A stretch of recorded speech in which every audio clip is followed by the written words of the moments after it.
CCFM 107.5, all about changing lives for good. That is what we're about here at CCFM 107.5. We are also everywhere. Gave you some amazing music there. That was coming through from Gino, and then before that as well, Stevie Valentine coming through with God is on Time, as well as Curtis Hoppy on that one, featuring Vito O.T. Spencer as well. It's titled Sunflowers, taking us to exactly 16:15 Central African Time. Yeah, Young. The music was Alva Dixie. I wanted Romeo to announce that title again. Yes, You know, I missed it. I wanted him to repeat just it. because. Oh man, Delisha says loving the music. Keep it coming, guys. What traffic? We got CCFM Drive most. That's what the message says.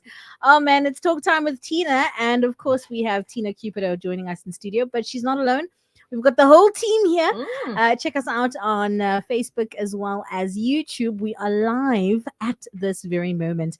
Now, we're going to be talking about fatherlessness and its impact and the effect thereof, particularly within our communities, and also just hearing the testimony of Sebastian. I don't want to butcher his surname, and then I'm going to introduce him as well. But as always, please join in on the conversation 061 798 1075. This is, of course, ahead of Father's Day, which will be on Sunday, the 16th of June. Absolutely. Now, Tina, thank you so much once again for coming through. Of course, whenever we have talk time with Tina, we talk about real topics that you want to hear, and we unpack them. And this one is so fitting as well, especially considering that it is going to be Father's Day coming up very soon this Sunday, as well as this month where we usually celebrate our male father roles in our lives. Tina, good afternoon. Talk time with Tina. How are you feeling? I'm okay today, and you, Romeo and Natasha. I mean, how can I not be okay when we went to the Elsie's and the Delft, and the Bella? I mean, I'm here. I'm feeling the vibes. All of them. We covered. Everybody was represented. Everyone is represented there. Maddenberg as well coming through. We've got a special guest as well. I think before we even go over to our special guest, I'm going to start with you to lead over to the special guest. I think the first question that I'd love to ask, as well as you pass it over and leading it over, is to just find out, who our guest is, especially, a brief overview of his testimony, and also, how his relationship has impacted with his father, how it has impacted his life and the decisions that he's made. Yes. Awesome. So I'm not going to answer all of those questions. Sebastian will be covering most of that. But for today, I don't know why the word fatherlessness just kept on coming up. And I was like, we have to talk about this, because you see the evidence of it, but we don't want to say it's that, because it just maybe sounds a bit too real. Yeah. But I was reading, and I was trying to get some information and stats. And the stats are actually, it is crazy alarming about the levels or the number of people that are raised without fathers. And it's not just a South African problem, it is a global problem. I heard that 24 million households globally are raised without fathers. And the impact of that is just staggering. They say that people that grow up in fatherless homes, they are more likely to have low self-esteem. They are more likely to not even reach for goals. But more than that, the issues of drugs, the issues of homelessness, the stats are so high if a child grows up in a fatherless home. So the stats are like 80% in South Africa.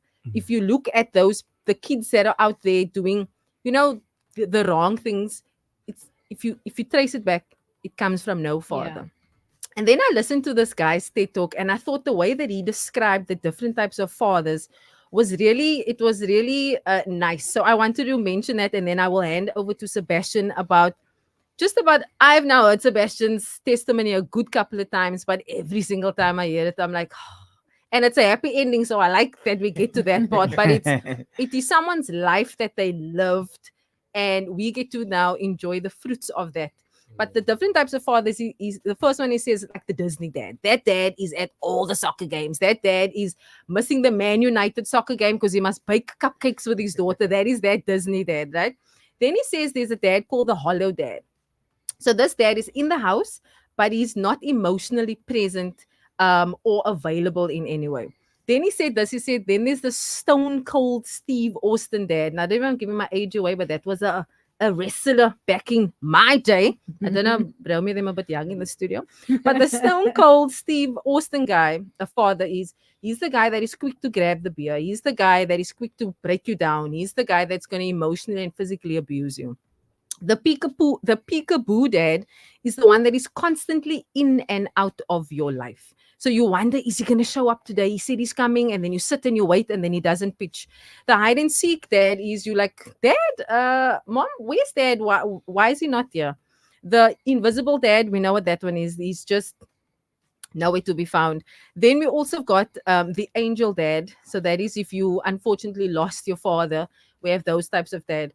But the point is, Mark Driscoll actually said all of us have a father wound.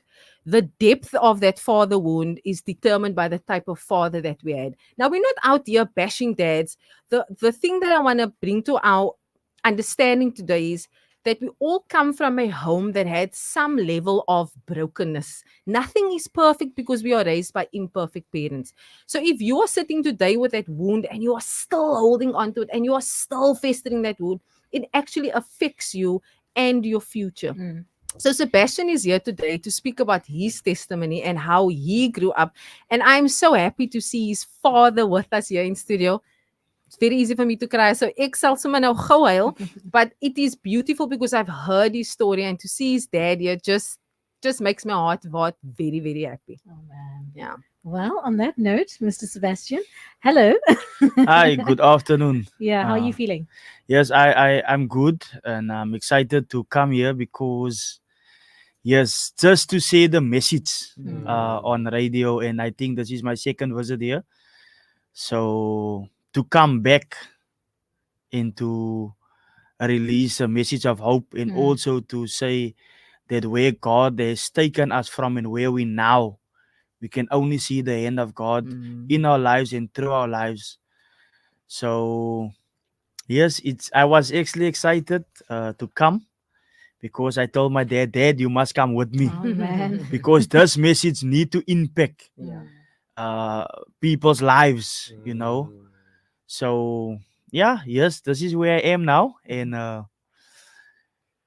Mr. Sebastian, for those who are the first time tuning in, they haven't had the privilege of hearing your story. I'd love for you, sir, to take it from the beginning and tell us, your story, and especially how the decisions that you made back then, how they've impacted your relationship with your father, who's in studio now. Okay, so I'm Sebastian Haricombe, originally from Menenberg. Oh, yeah. So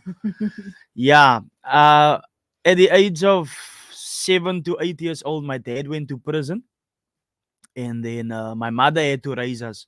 So we 3 children. I'm the second eldest. I have a brother older than me and a baby sister, the younger one. So I normally used to go with my mommy to go visit my dad in prison, and sometimes there wasn't money, and sometimes there was. So because my mother was the person that had to provide, for us and for the house and run everything, while my dad is in prison because of circumstances and decisions that was made in the past. So as I grew up in Menenberg, I started having this desire. I also want to go to prison.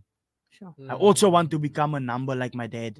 I want to become like a person that leads the whole gang number. So I had big dreams. So what I did with that mindset, and because of my environment where I grew up in Menenberg, there is much gangsterism. These gangsters, they speak these languages, and they encourage you 100%, make you believe, that you can become that person. So because of this environment, I took this mindset to school. And I mean, I was a good student. When I was in grade 4, at the age of about 9, 10, I started my own gang. And this is where I started not listening to teachers, fighting every day. My mother had to come every week to school. There's a problem with me. Either I fight with the kids or I don't listen to the teacher or the sir in class. And this allowed me to build a reputation because my dad was in prison. So when we normally used to go visit my dad, it was only 30 minutes. Then I must go back home, So I had to always leave a piece behind, Sure. And as I grew up with this mindset, no, I'm gonna become a gangster, and I adapted quickly, to the outside life. And my mother always used to tell me not to go that way. But I thought was now, okay, my daddy is someone, a big shot in prison. He has a number. So who can tell me? It's my dad, you know. And I thought at that young age, no, it's gonna be worth it to walk the same journey. And I can remember one day my mother was calling, my mommy and my daddy was on the phone. And my daddy was at Klein Dragenstein prison. And I just heard my mommy told my daddy, sy moet wou Isabella jou kan nomme met die gangsters hier buite. And I mean, how does it feel for a dad that is in prison To hear that. seeing his second eldest son is going to follow the same path that he's on now? And here he's in prison. He wants to change his life because he realized over the years that crime and gangsterism didn't pay out. Now, what guidance can he give us? Because now what happens is we grew up strong in this belief, even myself. So I was accepted by other gangsters because they thought, no, this is a young man, he still have the energy and he can do the work, And as I built myself this reputation on school, I was expelled at the age of 12. Sure. And I couldn't go to school anymore. And this is where I ended up in the streets in Menenberg, standing on the corners. Now I have to scuttle because I don't go to school. I have to scuttle on the corners, And now you must remember, this time in my life, I was already smoking cigarettes in Dhaka. And this became my lifestyle every day, scuttling in the streets of Menenberg. And then when my dad was released out of prison, I was 13 years old at that time. That was in 2003. So that was about 21 years ago. And then when my dad was released from prison, I was already smoking, started with Mendrix. So he couldn't just give us the proper guidance that the father had to play in the son's life. So what he did, he had to treat me like a person that belongs to a gang. So he had to discipline me accordingly. So I can understand this is a tough life. This is not a path just to walk and there's no consequences that you kind of face. And then I can remember Tuck just came in that time and I started with my friends one night. I slept out. And one morning I came home, and then when I came home, while my dad and my mommy was cleaning, I was hit with a broom. Yeah. In the blood, I was hit. And my daddy beat me. But you know what? I've learned through that, even though he wanted to show me the right way and to give me the guidance, but violence couldn't solve the situation, And I think after a year and 6 months, I left with my dad and I was thrown outside the house because I stood with my dad because of circumstances that took place in our house and because of the violence that grew within the household. The pressure my mother couldn't understand. But because I wanted to become a 28, I cannot now stand my dad off, So I ended up on the streets in Menenberg, nowhere to go. And this is where the period in my life where I started, reaching out to my dad. And I found out my dad is busy smoking Mendrix. And this is where our relationship started by smoking drugs together. So from there, everything just went out of control. Sure. Yeah. What a story indeed. If you just tuned in, we are chatting to Sebastian. Thank you so much for the comments that we're also getting through on the Facebook. We're going to get into those in a bit. Just look at the time as well. I want you to continue. And I think I want us to touch on where you are now. You've given us a bit, of what life was like here. And it's the true reality of it. Where you are now, also how you can use that in terms of what you are doing now, in terms of how you're visiting schools and you're speaking to young people and you're actually telling them that this is not the path that you should be following? Yes. Okay, so from there, everything, like I said, went out of control. And then myself and my dad started to smoke tuck together. And I lived for, I think, about 2 to 3 years on the road. And then my mother gave me a chance back into the house. And this is where I said to myself, it was tough. And I don't know the outside life. And when my mother accepted me again, I said I want to change my life, but I couldn't come out of the drugs because now my dad and my mom was separated at the time. And then what happened, I think a few months after that, a lady invited me to church. I actually cleaned a garden. And then I went for 3, 4 times. And then she asked me one Friday afternoon, what's my name? I said, my name is Sebastian. She asked me, do you go to church? I said, no, I don't go to church. She said, do you want to come? And I was still using drugs that time. But I told her, Sunday I'm coming. Without realizing, I don't know what time the service started. And because of the substance I was using, you don't sleep at night. Sure. And I went the Saturday night, I told my mommy, here's my clothes. And my clothes, tomorrow I'm going to church. Sure. And my mother was the only one that was actually serving God at that time. And I went to church. I didn't find the lady. I found the other pastor. And I sit in the service. But I went with the intention, I'm going to show the lady I'm here at church. But it didn't work out. It went on for 2 months like that.